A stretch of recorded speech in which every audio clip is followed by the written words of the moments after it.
Hello, sir. Even with your back turned, I can tell it's you by the purple shirt. Hello, hello. It looks like you're in a new location from where I've last seen you.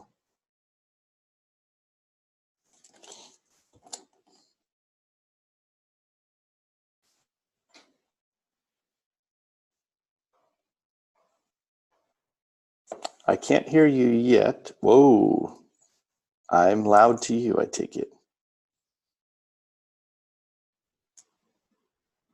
I still can't hear you on your end, but it looks like you're just muted. That's it. Okay. Can you hear me now? Yep, I got you. Yeah. I need to grab my book. Hold on just a second. No problem.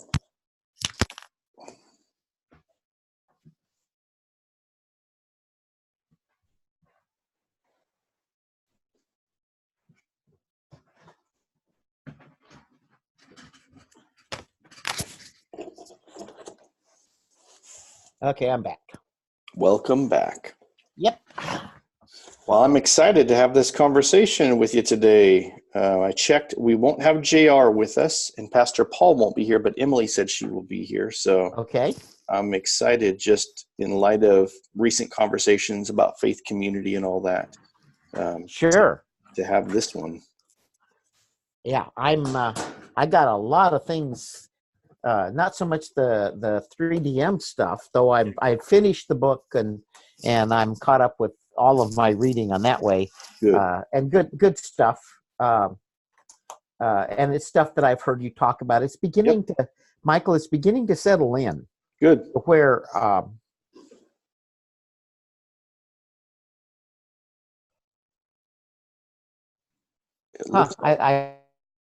yeah, I think that was me. I dropped off altogether. I really reached out. Is there a lot of? Do I look white?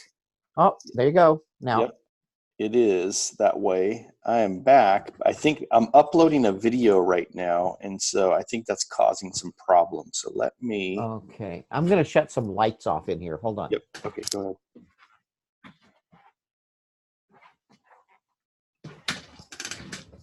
Yeah, that's still real bright. I have a window right in front of me, and I think that's where the light's coming from. Yeah, it's washing out a bit. Okay, maybe. Sorry. I should have fixed the video connection, so it should be better now. Boy, I'll just be white. I am white. I'll just be white. So, anyway. So you were saying some of the stuff that was catching your attention lately, that it's the repetition is sinking in?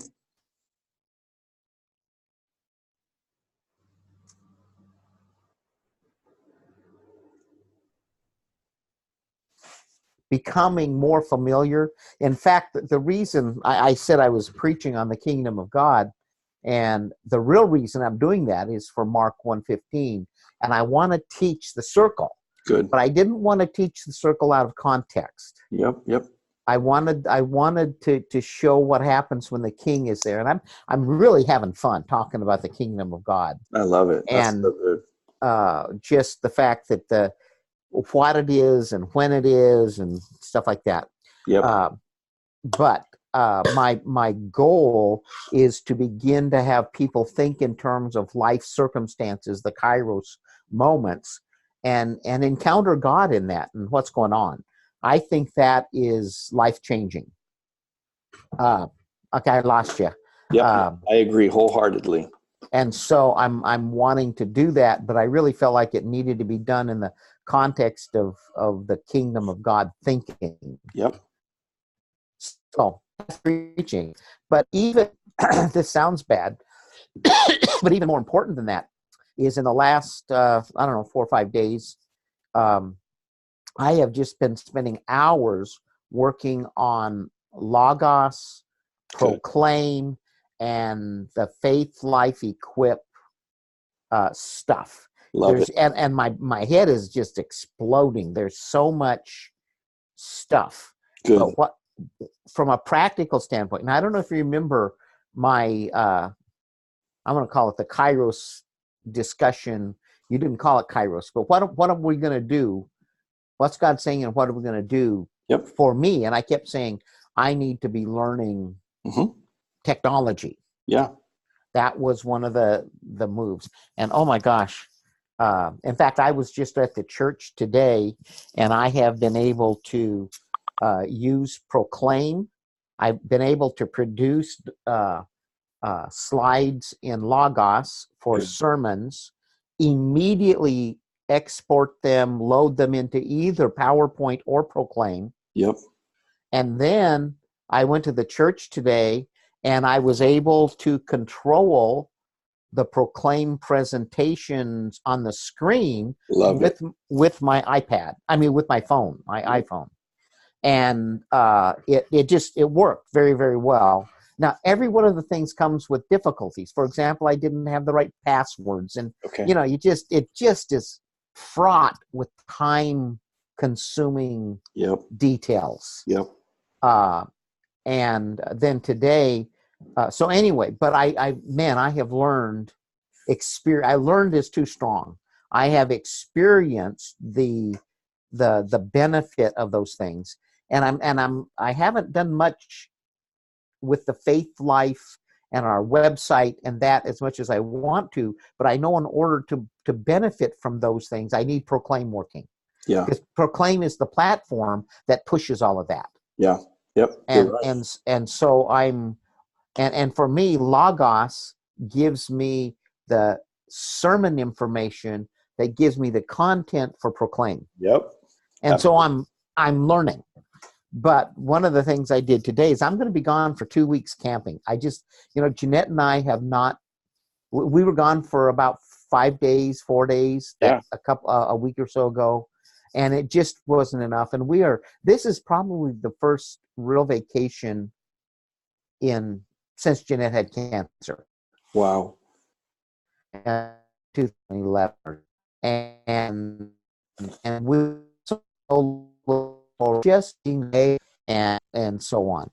And so I'm can you hear me?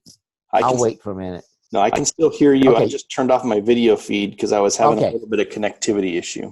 I'll keep talking. And so with regard to Proclaim and so on, I want to study. And so I got a hold of the Proclaim chat, the service personnel, and said, is there any way I can actually download the tutorials? Not because there's going to be no internet. So I can't use internet. Yeah.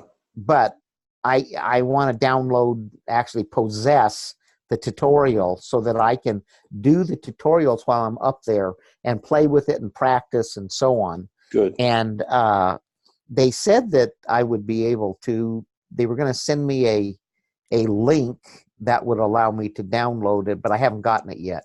Good. And I'm going to, that's for Proclaim. And then I'm going to do the same thing with Logos to see if I can get the sermon editor and the sermon starter tutorials.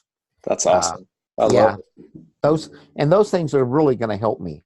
Yep, that's great. And there's always, there's always that front end, like you're saying, it's frustrating and time consuming, even simple things like passwords and all this to get that in line.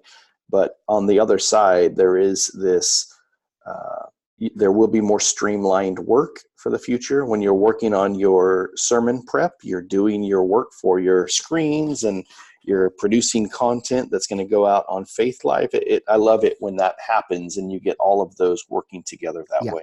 I see it as it's not going to so much save time in my prep, but it's going to result in much more access. Yes. And so I want to see that take place. And so I'm wanting, now I'm going to have to sell John, my son, John, because he went to, I think we call it Share Faith. And Share Faith has a program that works with PowerPoint that provides the video backgrounds and downloads all of the stuff. And he's vested in Share Faith. Yeah. And so it's going to take a little bit. He's seen a little. Yeah. But not a lot. And so And but I've been feeding him a little bit. I gave him a couple of tutorials to take a look at, and so on. And Great. so that's, that's good.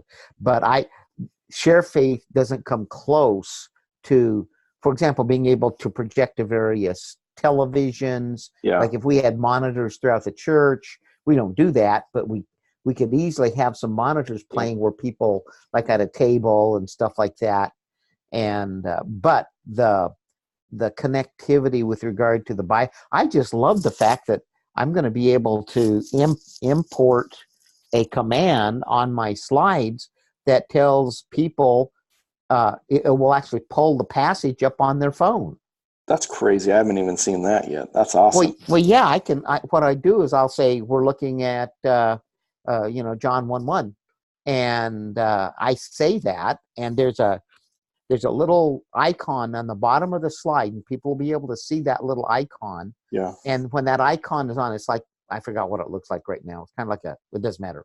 And when that is on, then there's a signal being sent through our internet, and they can get it on their phone. They get to choose to do it, and it'll automatically pop up. Yeah. In a Bible program, the verses I'm talking about. That's beautiful. I love that. Yeah. And even though we're small, I can see this as being so doable. Yeah. So doable.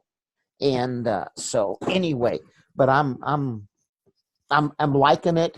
I also recognize the amount of work that, and for me, I have to do it. What I'm afraid of is if I don't get the tutorials, I'm going to go away for 2 weeks, and I'm going to come back, and it's all going to be brand new. Gotcha. Yeah. And then that's kind of scary. I don't want to. I don't want to lose the stuff. I want to grow on that stuff. That's great. But anyway, gosh, this Faith Life thing. Now I haven't gotten any reply back from Rachel. Okay. I think it was Rachel where I asked how is this going to play out in the future with pricing. Good. And I haven't heard back yet. I probably should follow, but I'm really I can just see this being such a positive tool. Yeah. And in years gone by, I would send out emails or that kind of thing, and people just got irritated by them. They just quit interfering in my life. It's like you're doing this, and I didn't, and it's an imposition. Yeah. Where with Faith Life, they get to choose to log in. Yeah. And I think that's a big deal. And there's the devotionals. I mean, I look at it, it's very much like what you guys have done. I say you guys, what you did at Exeter, and I want to say almost piecemeal with the Bible reading and that kind of stuff. You had to figure out how to do each part individually. Yep. Exactly. And this is all there. I mean, I pulled up a beautiful webpage for Faith Community Church. Yeah. Yep. And it's there. And I mean, nobody knows about it but John and me. Yep. At this point. And I'm not ready to tell the church. Yeah. I'm not there. And we have several people that would be doing what's funny? I just had this insight. There is such a difference in percentages of participation in a small church and in a larger church. Oh yeah, absolutely. Okay, I told you we have 100% tithing families. That's amazing. And now it's still not a lot of money, but God's the one who takes care of us, and it's but I care that people give. It's a heart issue. Yep. But anyway, and so I think we'll have more participation through this stuff. And be able to do more content-oriented things where, I've always, in fact, I was just thinking about this. Another big change. I'm talking a lot, but another big change. You can tell I'm in a different room. I don't know if you remember. I'm in a different room. I completely closed down my office up front. You've been to my house. Yeah. And my office was up front. And that has always been a kind of a bone of contention. I always wanted to keep it clean, and all I did was want to. It was always stacked. You know? And so I moved back into what has been my office for years. But in doing that, I've had to go through all go through and clean, not clean up, but get a little more organized. Yeah. And as I was doing it, there was a thought I had. I don't remember why I lost it, but as I was doing that, we got Emily. Hey, Miss Emily, good to see you.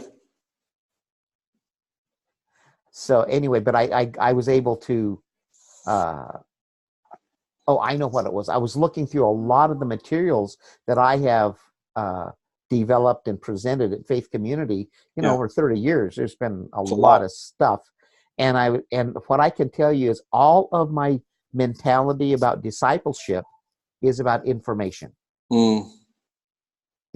It's I'm teaching Yep. information and a practical information, but that is what we have done. Yep. That's the way I understood. We make disciples by teaching Bible. Yep. And now I'm going to hold my book. Got Nice. my book, and I think we orient to our spiritual gifts. My spiritual gift is teaching. Yep. And so what I do is I think if you want to be a disciple, you have to be taught. Yeah.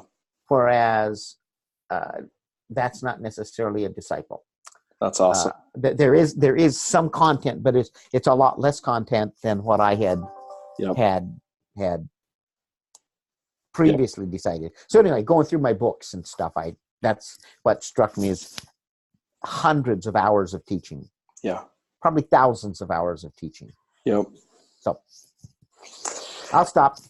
Thanks, Dayton. Great to catch up on all that exciting stuff and to be able to hear all the things that God's doing. So what I'd love to do, we've got, and I've got some extra time today, so I can go past the 4:00 hour if that's good with you guys. I can.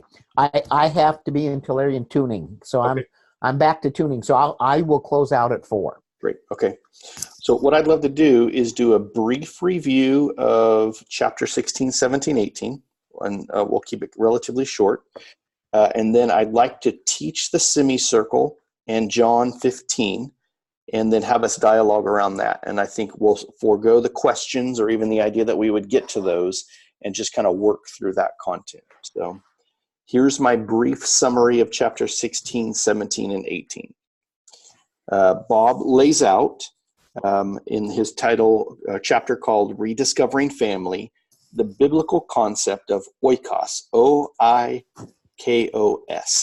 The idea that the house that the people lived in and the household, the people living in it, in a biblical sense, was a family that was oftentimes composed of blood relationships and non-blood relationships that had a common mission. So he goes into describing how, then laying out the framework, oikos is really about two things, family and mission. And those two things that sometimes pull in the opposite direction. And the oikos is about providing protection and provision for the people inside of the oikos. Jesus, what he did with the oikos of Simon and Andrew, is he turns the oikos inside out, and he makes it not just about protection and provision for those already in the oikos. He flips it inside out, and he allows even the demon-possessed to be able to come in, and he turns that inside out. From there, Bob lays out kind of all of that transition about how we're called to rediscover family and live as a family on mission. And then he ultimately gets at, in chapter 18, the idea that if we're going to do that, the discipleship tool that we need to look at, that we would call the semicircle, founded in John chapter 15, is we've got to learn to be able to live in rhythm with the life that God has given to us, bearing fruit in season and resting in season, and learning how to do both of those, and that family and mission fit in together with rest and work at the same time frame. And the family, the oikos, is called to rest together, and the family oikos is called to do mission together. One quote in particular that I think is just, there's so much in here, but that I thought is really golden for Church of God as a whole is, the purpose of every kingdom-oriented family is to find people who are far from God and show them how they can become a part of the Father's family on mission. I think that simple phrase, again, the purpose of every kingdom-oriented family is to find people who are far from God and show them how they can become part of the Father's family on mission. I think that's a good word for every single family unit, biological and non-biological, in our churches. That's a good word for every single church and a good word for every single pastor. And I think that's helpful, accessible language in my purview. So how about just a little bit of input from either of you? What were kind of the key things catching your attention from 16, 17, and 18 of EMD? I've got both of you on mute currently, by the way, so you'll have to unmute yourself.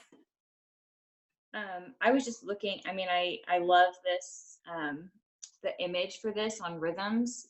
It looks really simple. It's not.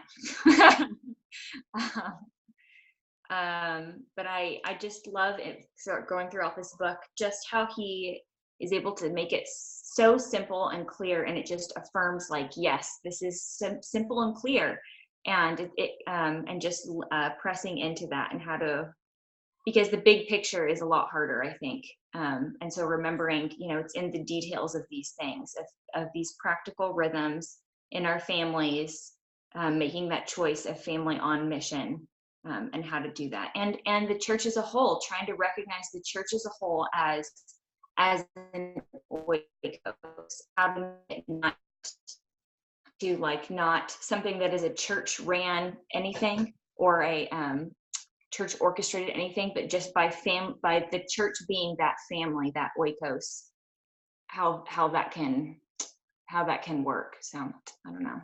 Yeah. Thanks, Emily. Yeah, even to your point about the semicircle, it makes it sound so simple, but it's really hard. We use language that it's simple but hard.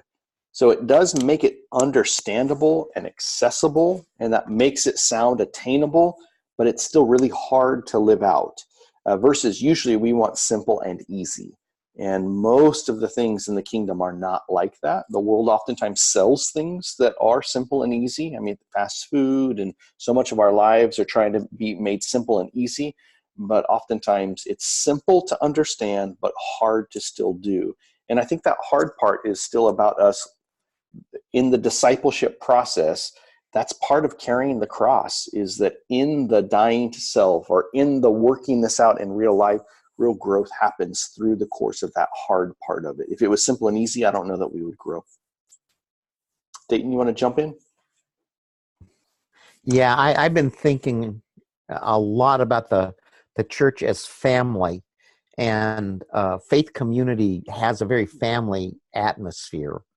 They're connected that way. We want to sit and visit and connect, and at a normal time when we gather for worship, there is going to be probably half of that time when we finish the formal worship, where we're just sitting around in chairs and visiting and communicating and talking about real life stuff. And it's interesting that you said simple and hard. I as an example of the family content, there's been a lady that's been at Faith Community. She comes often to Exeter, Michelle Harleen, big lady. She has lost almost 100 pounds, and she's walking like 5 miles a day. And this is all new, and it's because of her association with Faith Community. She has started taking on life again, and she actually started working. And Sunday she was just crying after the service because she's doing the purchasing of groceries and taking them. I forgot what it's called, something cart. And so she'll buy people's groceries and deliver them. And she is not uneducated, and she's not smart, but she never learned fractions. And she has to do fractions and weighing things and so on. And she was in tears and going to quit because she couldn't do fractions. And we had the conversation. I said, Michelle, hard is just hard. Hard is not bad. Hard is just hard. And immediately one of the women from the church who has been doing that same program said, hey, let's take one of your days off, and I'll take you to the store, and we'll do all of this kind of stuff, and I'll show you how to do it. You can do this. And I was loving seeing, now this is not about spiritual stuff in the traditional sense, but it's helping this woman bring her life together. And it was all in the context of our gathering together and then listening to each other's stories. And it just blessed me. I that's family. Yep, And absolutely. so that was really cool. The other thing is, I by the way, I left the book. I told you I left the Ordinary Church book Yeah, on thank you. your doorstep, and I wanted to get it to you before you left, but oh well, because if you started it, you'd have it finished in a little while. But his primary, he uses the word metaphor for the church is family, and he uses the term family on mission. And he talks about that. It's not 3DM. And I don't know that if he knows 3DM, but his whole concept of the thing that makes the church is understanding that we're a family. And he talks about you don't choose your own family. And there's some weirdos in your family. Yep. You know? And they're part of your family. You may be one of them, he talks about. But anyway, the idea of understanding the church is not what happens on Sunday morning staring at the back of somebody's head. Yeah. So anyway, and discipleship taking place in that very personal context of watching and imitating, all of that. So Absolutely. I'm even just thinking with part of Michelle's story that you're talking about in weight loss, it'd be great to get her connected with Danielle Bejarano, who's also on a similar. oh yeah. And that might be some good camaraderie and vice versa. So all that to get at, you had said, I know that that's not spiritual, but I think that it is.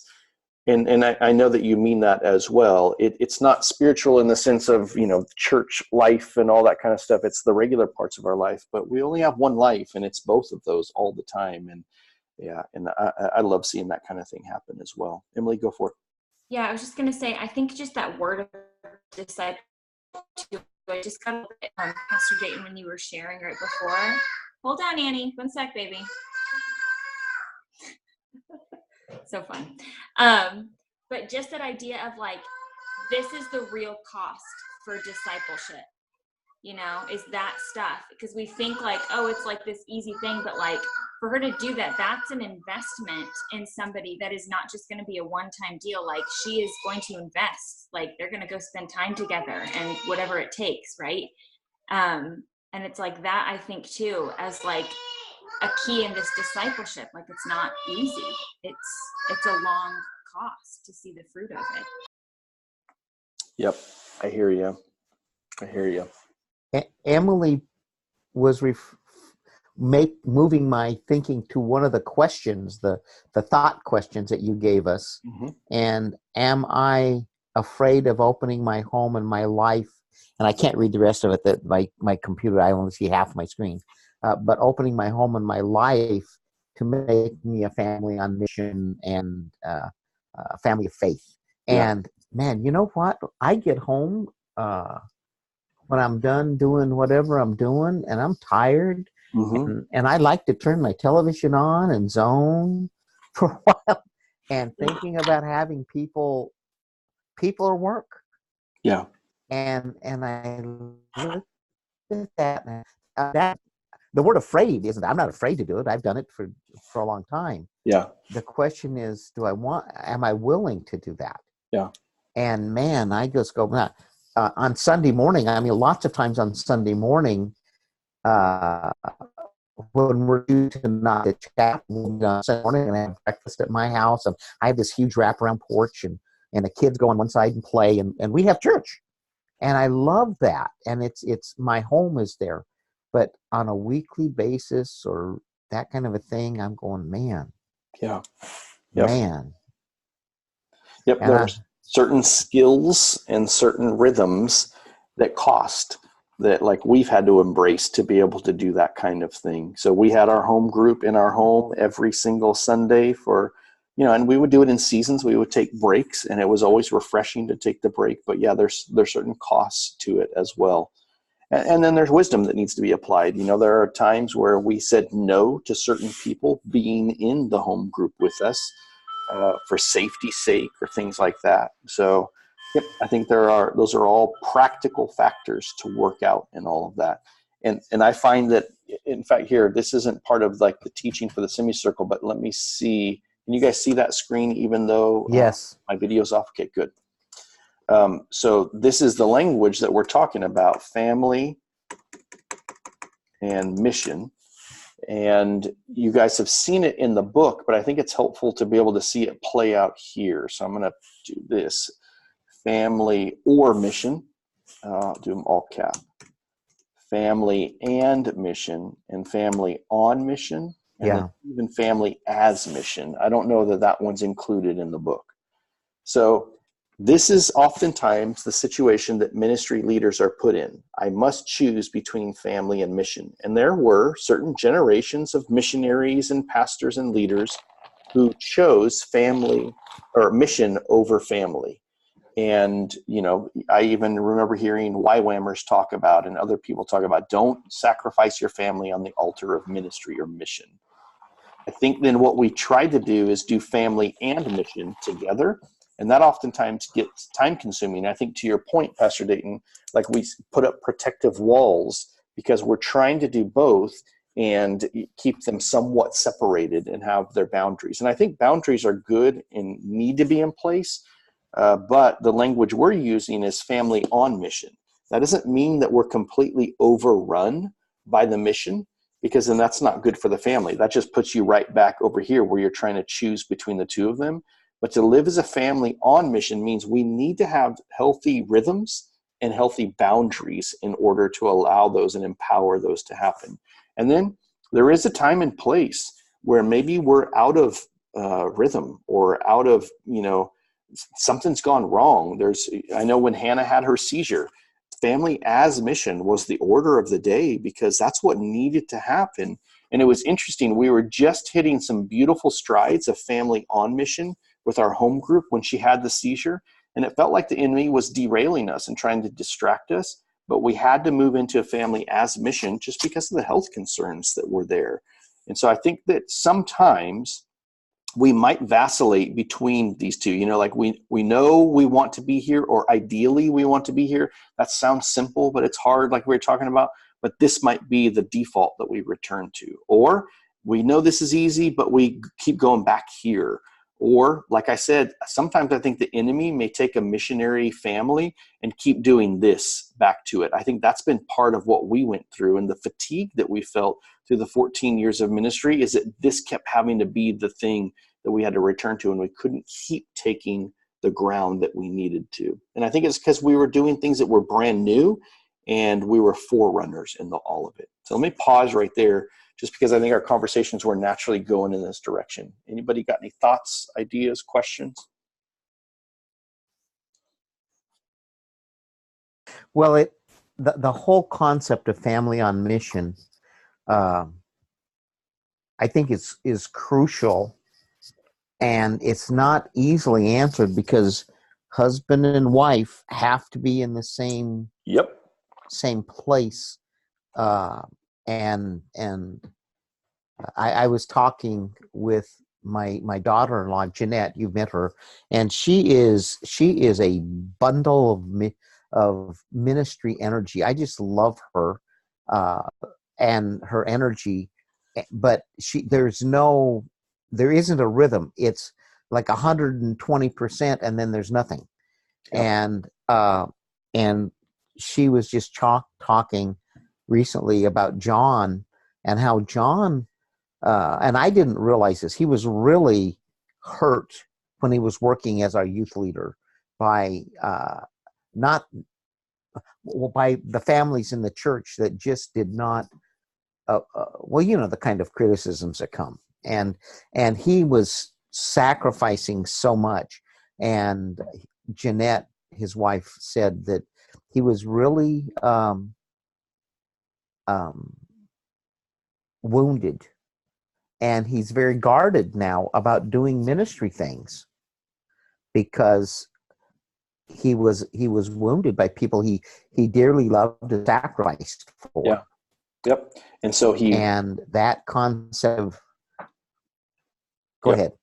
No, I was going to say, and so what I'm hearing you say is there's this internal battle because of previous wounds Mm-hmm. to do family or mission. Even I heard you saying that to some degree, it might be a little bit different with Jeanette, his wife, that there's this 120 and then there's not. And I think you're right on. I think Kimberly and I, she kept doing this. It was family or mission, and she would kind of draw the line in the sand.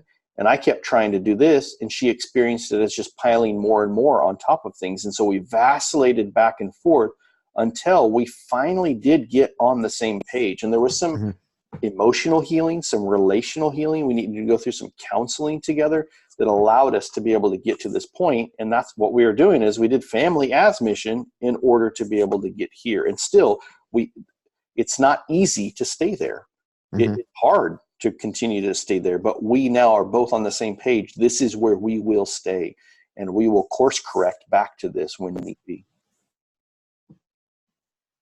Emily, you want to jump in on this at all? Yeah, I was just thinking, just reflecting as you guys are talking about this.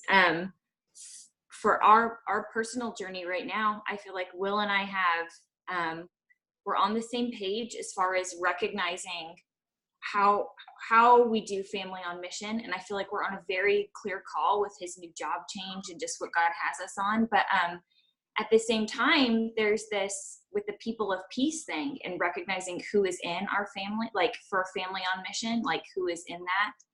And for the most part, our people of peace are not people who are blood family.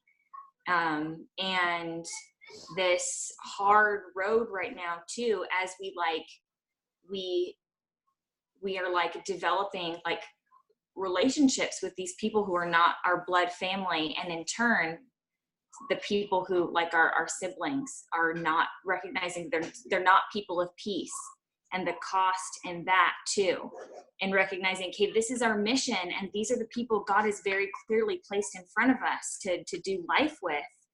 But yeah. And again, Jesus is the one who says it. There's a cost to discipleship. I mean, the disciples said, Lord, we've left everything to follow you. What about us? And he says, those that have left fathers, mothers, sister, brothers, there will be this restoration of here and in the future age as well, just to throw our gospel of the kingdom stuff in there.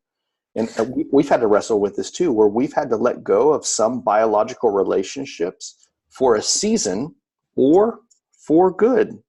Most of them have been for a season, and it's been a different time. And I think there is a sense of person of peace in there, because I have watched some families who want to respond to a gospel call to people of peace, but because their biological family isn't on board with that yet, and that's usually extended relationship, sons, daughters, they stay there and don't move forward. I have seen that where it almost becomes like an anchor in the wrong way. What were you going to say, Dave? Going back to my concept of discipleship as instruction, this family on mission is a totally different way of understanding discipleship. And so, and maybe if you're not in my head, these things might not be as big as they are to you, but they're really big to me.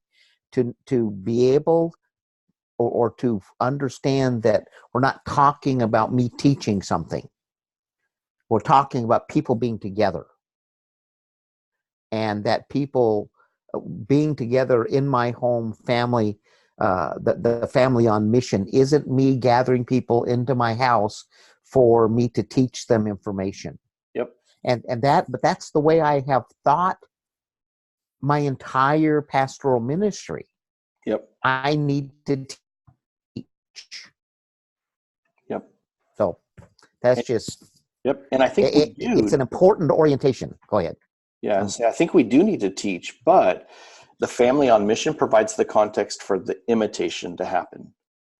And just to throw out these aren't hard percentages, but I'd suggest that it's something like 80% of what we do needs to be imitation, just seeing it, versus 20%, not $20. Whoa. 20% being the information. Information has its place, But if I just take a small amount of content and then live a life modeling it and allow accessibility for questions to be asked, this is where there's great growth that happens. And then innovation can come from there. And I think oftentimes we get it the opposite direction. We're doing 80% or even 100% information and very little space for imitation, because if it's about me being on the stage, and Dayton, I'm not saying that this is what your information was like, because it doesn't seem like this matches your personality style. But if it's about me being on stage and coming across as the expert, then what happens is we get into hypocritical forms where I want my life to look a certain way and be received by them as if my life is somewhat perfect. And then imitation, well, I can't be like them. They're perfect. And we create walls now that people feel like, well, his seminary degree or his expert ability or his not what I have. Whereas if I live family on mission, I would hope, and this was a hard thing for me to swallow, somebody could look at what I did and go, I could do that. I think I could even do it better. That's actually a win if people can look at your life and do that. That's discipleship momentum right there. Mhm. I love that percentage thing on there too, because even when I think about just like the up in and out on that, and just looking at like where the issue comes in translation and translating this to greater church, and how we put some more weight typically as the American church in our up, in our Sunday mornings is like an up and less in our in. And just that like, I think that is totally the dynamic, is it's like, yeah, you know, changing the weight up in that. Yeah. Yep. I agree. And And just to emphasize, so to take up in and out and lay it over the top, the reason why I say 20 and 80 in the up and the in is because my theory is that in discipleship, you need a long season or a season of information and imitation vacillating back and forth. So like, here's the content, here's my life practicing it, here's your questions, back and forth, and it goes deeper and deeper and deeper. Dayton, you kind of said this earlier, this stuff is really sticking now. Like this is making more and more sense. That's information and imitation, allowing the context for it. So up and in that regard happen that way. And then eventually it all begins to, there's usually like some form of an aha, and now I'm doing it my own way, which is where innovation comes into play. Mhm. So I wouldn't want to state zero out in there in that dichotomy, just in case that was where you were going with that, Em. And when I look at this, I'm also putting it on the high invitation, the invitation and challenge. Information is generally, I think it, I don't know how, I was trying to put that in that same lump. But I know for me, information is not challenge. It's not challenge or relational. Information is kind of dead. And when I put most of my time in on information, I think I lose that life change dynamic. Yeah. And that same thing when you were talking about that information imitation, what I was talking about with regard to proclaim and logos, and I'm just now, it's taking so much information, taking it in, how do I do this? How do I do this? And I'm just beginning to being able to make it work. Yep. And that's, and I would say proficiency, I'm at like 1 or 2%. Yeah. Knowledge, I see what it can do. Yep. And so That's I can see a correlation. Yep. Between what you're saying there and my experience with this proclaim thing. I like that. I like that language of knowledge and proficiency. Another way of saying, in a sense, some of the same things from an output. The information gives me knowledge, and that's great, but it won't produce transformation necessarily. But as I go through and take imitation and gain proficiency, those two things, that's a dangerous combination in a good way. Dangerous to the kingdom of Satan. That's good. Yeah. Okay, well, let me, I'll keep that there because I think it plays into what we're saying. So if we're going to live family on mission, that's a high challenge lifestyle, actually. It has loads of invitation, but there's loads of challenge to get there because of our propensity to do or and. if we're going to have a place for information and imitation so that people can grow in knowledge and proficiency, and if we're going to do high invitation and high challenge, then we've got to have a lifestyle that allows for that. So in brief, Jesus in John chapter 15, verses 1 to 5, he's in the upper room with the disciples, and he's giving them some final instruction really before he's arrested and goes to the cross. And he tells them, I'm just giving a shorthand version of it, that he's called them to bear fruit, and he's called them to abide in him. He tells them this analogy, this parable, that the Father is the gardener, that they are the branches, and that he is the vine, that they will be pruned, that God's heart is for them to produce great things, lasting fruit. And in order for them to do that, they're going to need to abide in him.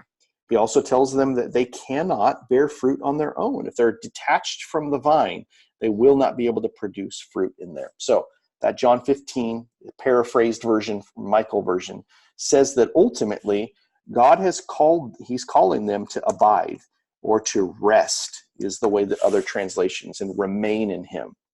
It's not necessarily just inactivity. It's a connection, an intimate, life-flowing connection.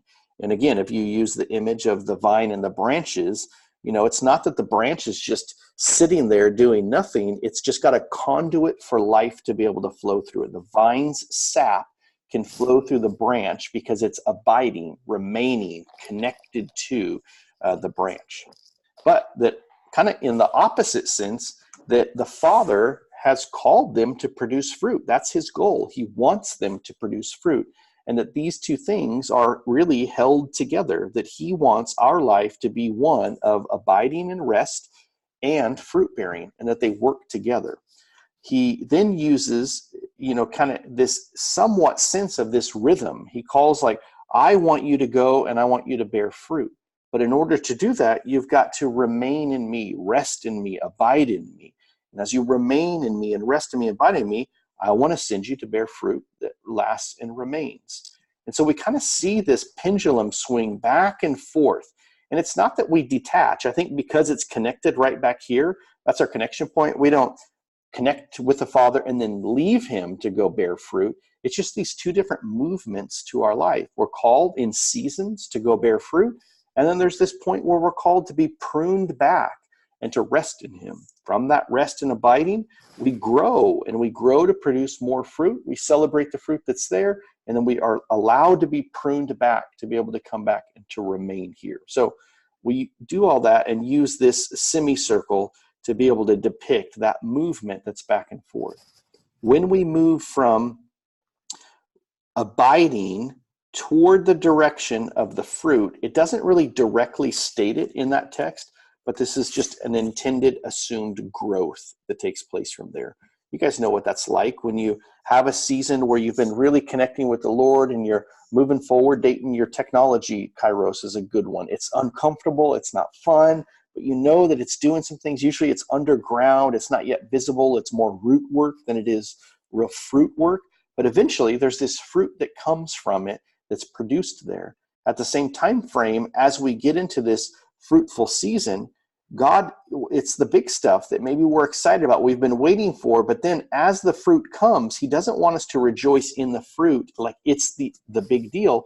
Rejoice in him. So he may actually prune the fruit back, the fruit-bearing branches, so that we trust in him. And there's the pruning is relatively painful to sometimes go through because we may not want that. I think there's a learning that we learn to embrace his pruning in order that we may bear more fruit. But this is kind of that pendulum swinging movement that we move from rest and we grow toward fruitfulness. We let him prune off the fruit and even maybe the success that would come from it, allowing us to connect back into him and to realize it's him that is the true goal and the true thing that we've gained. And that movement is then what we would call this fruitful lifestyle and a rhythm of life that allows us to continue to do it. We do this on a daily basis. We see that in the text in the Big Ten.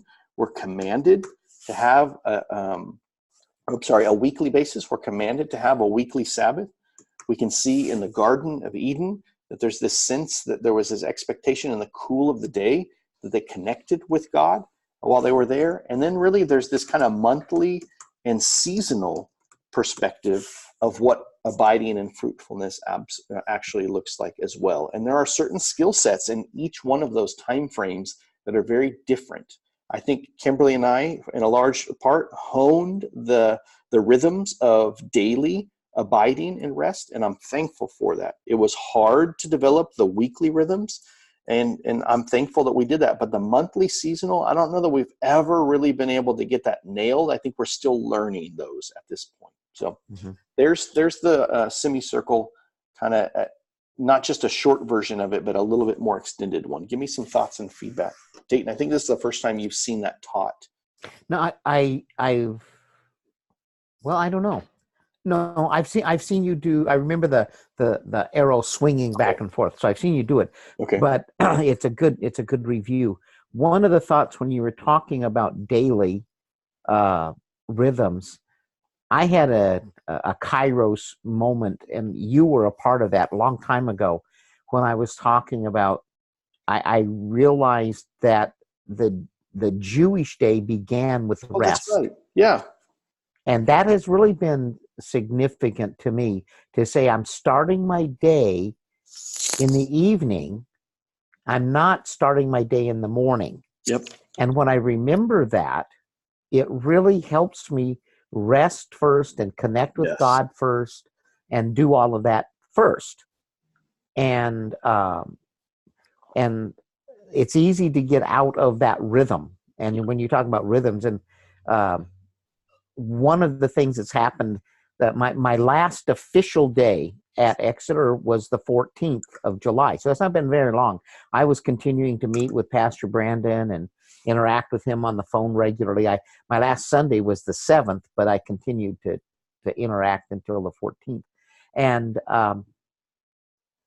when that ended, first of all, there's a lot of disorientation for me, because I'd been spending so much energy and time there. And it's like I'm just now remembering what I used to do before January, which was my time alone with the Lord in the morning and quiet and a cup of coffee and those kinds of things. And man, I have been so productive since I left Exeter. Yep. And getting good sleep and stuff like that. But anyway, that rhythm thing is so important, and the abiding and the fruitfulness. I don't know how God. I don't see it necessarily as proportional, like we divide the arrow in the center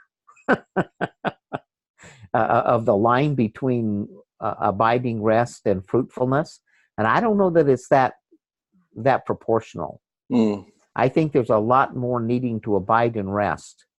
Yeah. Learning, connecting, allowing God to strengthen our spirit in relationship with Him. Yeah. And then a brief period of fruitfulness. Yep. That's good.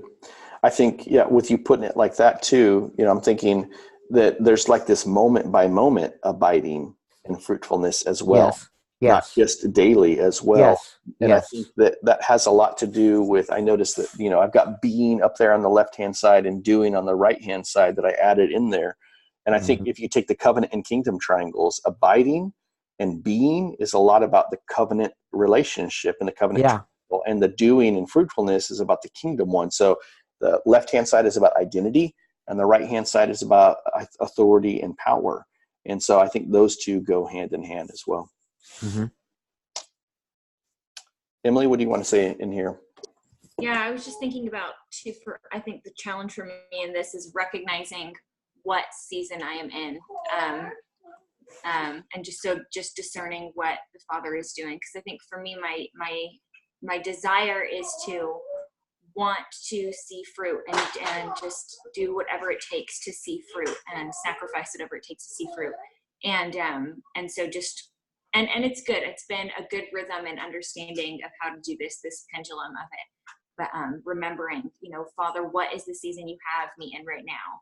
And to live in that season and not think about the fruit to come, but just be in that season. Yep. Yeah. I think, let me see if I can voice this the way that it's in my mind. Because you're such a kingdom oriented person and challenge oriented person. And I get that because I feel the same way. Like, I don't want to waste my life not responding to the call of God. And if he's called me to produce fruit, I want to do that. At the same time frame, though, it's counterintuitive. I think that would be the right word that I would use to describe it, because, and he says it in this passage, apart from me, you cannot produce fruit. And I think oftentimes I've spent a lot of my hours trying to prove that wrong. And it's not worked really well, right? And ulcers and all that kind of stuff. But it's amazing that when I really focus on the abiding, the being side, the identity-oriented thing, it almost always feels like the Lord says, I've made you to bear fruit, but even if you never bear any fruit, I love you so much. And I find that that is the sweet spot for my soul, because that's where I think the confusion in identity comes from fruit bearing for me. And I've had to continue to prune that away. So, and I think a lot of even what the Lord's allowed to happen through my life in ministry and not seeing some of the fruit that I feel like should be there has to do with him training me. My relationship with you and my love for you is the prize, not the fruit. I will bring the fruit when I want to. And I think that's been a difficult one. And so when I wrote these words down, because Dayton, you had said that, in a sense, when I was done with, and which is a form of bearing fruit in Exeter, and that was pruned away from my life, it was disorienting. And I even wrote in the word vulnerability, because I know that in pruning, there's a vulnerability that can be really hard and may not be easy to overcome. But you then quickly stated, but now I'm even more productive now that I'm at this point. And I think there's this agreeing with God, repenting in his direction to embrace pruning for what it is. And Emily, back to that point, I think he's continually just telling me, and I feel like it's got to be a word for you as well. Emily, even if you never produced another piece of fruit, even if there was never a mom reached, even if there was never a family touched by your ministry, even if never another play was produced, I just love you and I love being with you. And I just find that that's the source then where all of his fruitfulness comes to bear, not my fruitfulness. Michael, you've keyed in on something. I think that's sometimes we miss the importance of the abiding aspect. Even in the fruit bearing time, we need to be abiding. Mm-hmm. There's never a time that we're not to be abiding in him. Mm-hmm. And so maybe this diagram is a little misleading. It almost puts abiding and rest in contrast, mm-hmm. or in opposition, or and it's not that. I always need to abide. Sometimes I am abiding and bearing fruit. Sometimes I'm abiding and resting. Yep. But I'm always needing to abide. Yeah. Good point. And I think that's where this place where that pendulum hinge connects, that's the connection point that always remains the same. Am I productive or am I resting? I think that's really good to put that in there, is that this is my connection point and that never changes. Mm-hmm. I'm not disconnecting from God and going to bear fruit. I'm always connected to him, but here I'm ceasing from doing. I'm just being with him, and I'm finding the joy of being with him. And here I'm doing things, and I'm finding the joy of doing things that he's already doing. Mm-hmm. And there's one more thing when you were speaking that I just I've been doing this study on the kingdom, and in the Gospel of Mark, I'm staying in the Gospel of Mark and just reading it, and I saw something, a word that I had never seen before, and I said, when did they put that one in there? But it was Jesus talking to the rich young ruler. And I think it might be in the Gospel of Mark. No, I'm not, the Gospel of Luke, where it actually includes a word. It doesn't matter. I can't remember where it's at. But it says that Jesus loved him. He saw him and loved him. Yeah. And here is Jesus' love for this man who walked away. Yep. And man, that just touched me so much. Yeah. And he didn't not love him because he didn't serve him. Yep. Jesus didn't stop loving this man because the man chose to not take Jesus and serve Jesus. Yep. And that told me, for me personally, I'm not going to earn his love. Yeah. He loves me. What's my identity? I am a man loved by God. Yep. And that defines me. Yep. Absolutely. So that's good. Yeah.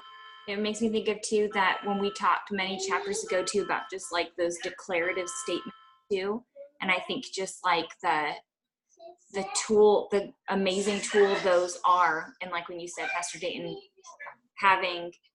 being able to abide and rest while fruit is happening. It's like, for me, that's been those declarative statements. It's like recognizing who I am in him, even in its like developing fruit. It's like, yeah, it's good. Yep, absolutely. Hey, let me Dayton, do you have to leave right at this moment? Okay, let me do this one thing. I want to you were talking about, this is slightly sidebar, but I think it'll fit together. You were talking about Mark 1:15. You were talking about Kairos being taught contextually from there. And then you were getting at, ultimately, I want my people to kind of understand Kairos in this larger sense. Mm-hmm. And so here's another tool that you already know that you can fit in here as a way to describe it. So you've got mountaintop experiences. You've got erosion type experiences. Yeah. You've got earthquake type experiences, and then you've got excavation. And so this, I'm not going to put all the words in there because it won't fit. But when you've got eruptive moments, those are Kairos moments. They're just big and usually powerful. Erosion, they're just Kairos moments, the kinds that wore away at us and really we were probably pretty resistant to and we wouldn't want to return to. These were quick and dramatic. They really marked us. But this right here is where we learn to not just respond to those as they happen, but embrace really the spiritual disciplines that allow us to continue to mine out the presence of God and hear what he's saying and do what he's saying through all of that. So just as another angle, that might be a beautiful way. How do we partner with the kingdom of God? Well, it's going to erupt on us. It's going to erode things away. It's going to shake our lives. And then we can also learn to excavate and really see that grow out there. So good. You've taught that before and I had forgotten it. And I really like that. Yep. And so what Mike Breen calls this is really like he calls it, instead of a chronological look at a person's life, that's why he calls it the landscape of life, but it's really like a kairotic look at somebody's life. And so here's the Kairos of like and I can map my stuff out. If I take all of my eruptions and list them underneath there, all of my erosions, all of my earthquakes, it's amazing the way you can see really the story of what God has been doing in your life. And it might actually point to somebody's calling a little bit more clearly in there. He led us through that exercise and I was blown away at what surfaced to go, oh yeah, God's been working. He's basically been pushing the same exact angle in my life over and over again. And I thought that they were disconnected. So just as a heads up that way. So. Good. I like that. Okay, friends. All right. Well, we will be back on next week and I'll be back home at that point. Yeah, go for it. I'm going to be gone the next 2 weeks. Okay. For both this and I'm up in the mountains and no connection. So you'll be back at Mineral King again? Yep. Good. Going back there. Okay. All right. Bless you guys. Take care.